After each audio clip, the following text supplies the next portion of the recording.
সত্যবতীর গর্ভে শান্তনুর দুই পুত্র হল, চিত্রাঙ্গদ ও বিচিত্রবীর্য। কনিষ্ঠ পুত্র যৌবন লাভ করবার পূর্বেই শান্তনু গত হলেন। সত্যবতীর মত নিয়ে ভীষ্ম চিত্রাঙ্গদকে রাজপদে প্রতিষ্ঠিত করলেন। চিত্রাঙ্গদ অতিশয় বলশালী ছিলেন এবং মানুষ, দেবতা, অসুর, গন্ধর্ব সকলেই নিকৃষ্ট মনে করতেন। একদিন গন্ধর্বরাজ চিত্রাঙ্গদ তাকে বললেন, তোমার আর আমার নাম একই, আমার সঙ্গে যুদ্ধ করো, নতুবা অন্য নাম নাও।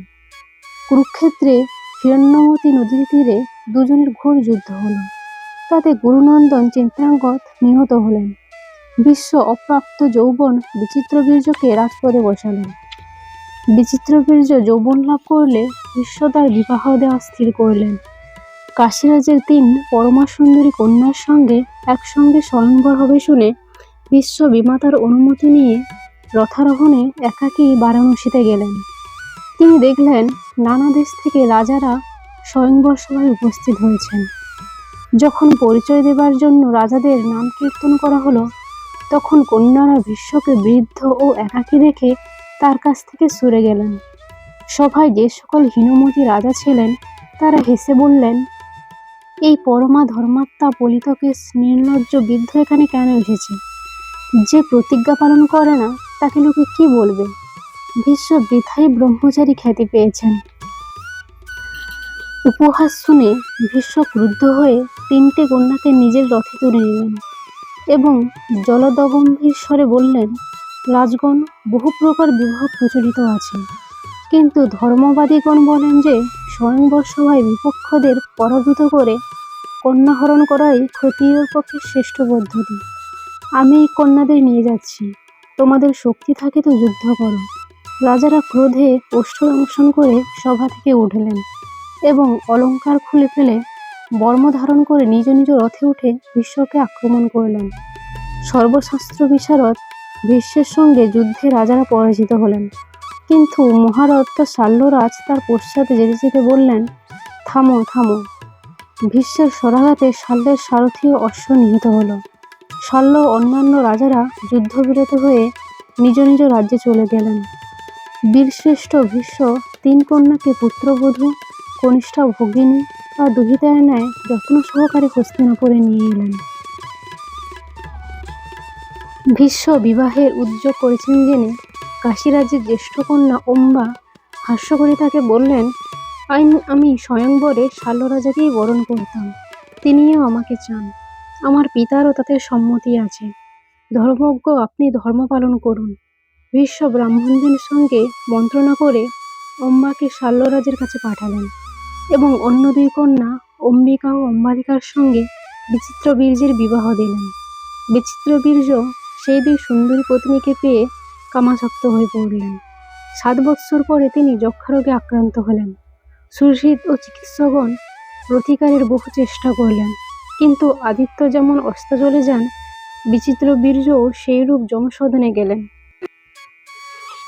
পুত্র শোকার্তা সত্যবতী তার 2 বধূকে সান্ত্বনা দিয়ে ভীষ্মকে বললেন, রাজা, শান্তনুর পিণ্ডবৃত্তি ও বংশরক্ষার ভার এখন তোমার ওপর। তুমি ধর্মের তত্ত্ব ও কুলাচার সবই জানো। এখন আমার আদেশে বংশরক্ষার জন্য 2 ভাতৃবধূর গর্ভে সন্তান উৎপাদন করো, অথবা স্বয়ং রাজ্যে অভিষিক্ত হও এবং বিবাহ করো। পিতৃপুরুষগণকে নরকে নিগম্ন করো না। ভীষ্ম বললেন, মাতা, আমি ত্রিলোকের সমস্তই ত্যাগ করতে পারি, কিন্তু যে সত্য প্রতিজ্ঞা করেছি তা ভঙ্গ করতে পারি না। শান্তনুর বংশজাতে রক্ষা হয় তার ক্ষত্রধর্মসম্মত উপায় বলছি শুনুন। পুরাকালে জামদগ্ন পরশুরাম কর্তৃক পৃথিবী নিক্ষত্রিয় হলে ক্ষত্রিয় নারীগণ বেদজ্ঞ ব্রাহ্মণের সহবাসে সন্তান উৎপাদন করেছিলেন, কারণ বেদে বলা আছে যে ক্ষেত্রজ পুত্র বিবাহকারীরই পুত্র হয়। উত্তথ ঋষির পত্নী মমতা যখন গর্ভিণী ছিলেন, তখন তার দেবর বৃহস্পতি সঙ্গম প্রার্থনা করেন। মমতার নিষেধ না শুনে বৃহস্পতি বল প্রয়োগে উদ্যত হলেন। তখন গর্ভস্থ শিশু তার পা দিয়ে পিতৃব্যের চেষ্টা ব্যর্থ করলেন। বৃহস্পতি শিশুকে শাপ দিয়ে দিলেন, তুমি অন্ধ হবে। উদ্ধত্যের পুত্র অন্ধ হয়ে জন্মগ্রহণ করলেন। তার নাম হলো দীর্ঘতমা। তিনি ধার্মিক ও বেদজ্ঞ ছিলেন, কিন্তু গোধর্ম অবলম্বন করায় প্রতিবেশী মুনিগণ ক্রুদ্ধ হয়ে তাকে ত্যাগ করলেন। দীর্ঘতমার পুত্রেরা মাতার আদেশে পিতাকে ভেলায় চড়িয়ে গঙ্গায় ভাসিয়ে দিলেন। ধর্মাত্মা বলি রাজা তাকে দেখতে পেয়ে সন্তান উৎপাদনের জন্য নিয়ে গেলেন এবং মহিষী সুদেষ্ণাকে তার কাছে যেতে বললেন। অন্ধ বৃদ্ধ দীর্ঘতমার কাছে সুদেষ্ণা নিজে গেলেন না, তার ধাত্রী কন্যাকে পাঠালেন। সেই শূদ্র কন্যার গর্ভে কাক্ষীবান প্রভৃতি 11 জন ঋষি উৎপন্ন হন। তারপর রাজার নির্বন্ধে সুদেষ্ণা স্বয়ং গেলেন দীর্ঘতমা তার অঙ্গ স্পর্শ করে বললেন, তোমার 5টি তেজস্বী পুত্র হবে, অঙ্গ, বঙ্গ, কলিঙ্গ, পুণ্ড্র, সূক্ষ্ম। তাদের দেশও এই সকল নামে খ্যাত হবে। বলি রাজার বংশ এইরূপ মহর্ষি দীর্ঘতমা থেকে উৎপন্ন হয়েছিল। তারপর ভীষ্ম বললেন, মাতা, বিচিত্র বীর্যের পত্নীদের গর্ভে সন্তান উৎপাদনের জন্য আপনি কোনো গুণমান ব্রাহ্মণকে অর্থ দিয়ে নিয়োগ করুন।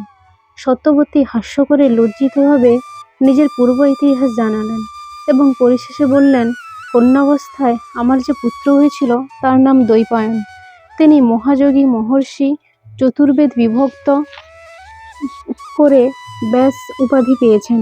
তিনি কৃষ্ণবর্ণ, সেজন্য তার অন্য নাম কৃষ্ণ।